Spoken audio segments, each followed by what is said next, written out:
response to these latest tariffs is to fight. My message to President Trump is knock it off. Stop attacking America's friends. Canadians are angry, but people in Windsor are pissed off. This feels like a betrayal, a gut punch. A common theme amongst Canada's political leaders today as the country prepares for U.S. auto tariffs next week. Good evening. Disastrous. That's how the president of Unifor describes the potential impacts of U.S. President Donald Trump's latest 25% tariffs on automobiles and auto parts from Canada. It comes as other auto industry experts react to the latest tariff threat from south of the border. Eric Viano joining us live in studio this evening with the latest. Eric. Matt, the tariff is set to go into effect on April 2nd. And as we've seen with this tariff war, a lot can change in that short amount of time. But those in the auto industry here in Canada and the U.S. are still bracing for impact.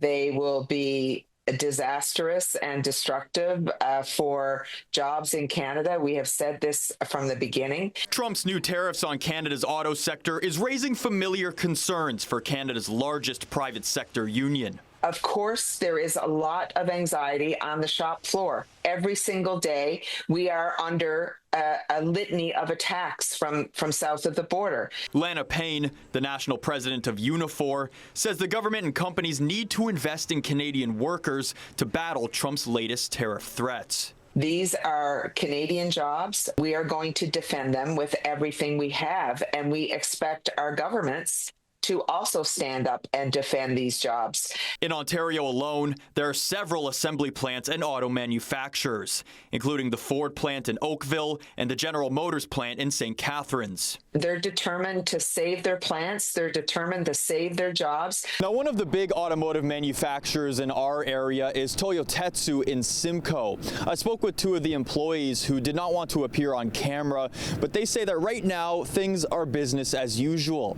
As for when those tariffs are set to come in place on April 2nd, they're guessing that it'll probably take until the end of April to actually see any impacts. I suspect that no company will be quick off the mark to make a definitive statement. An associate professor in the Faculty of Engineering at McMaster University says he doesn't expect to see companies making radical moves right now. Because they will wait for more information to come forward, and they will be reluctant to make radical adjustments to their supply chain. A detail in this new tariff announcement is that automobiles imported under CUSMA will only be tariffed on the value of content not made in the United States. Essentially saying that only the non-U.S. component of the vehicle would be tariffed. This photo posted by the president of the Automotive Parts Manufacturers Association shows an example of how many parts of a single rear suspension can come from different countries. It shows 7 coming from the U.S., 6 from Canada, and 3 from Mexico, showing just how integrated the automotive industry is in North America. We don't build things in Canada for the U.S. or vice versa, U.S. for Canada. We're building things together, parts and components for both markets. So if we're applying a tariff in one country, it's going to come back and bite in both countries from a price impact.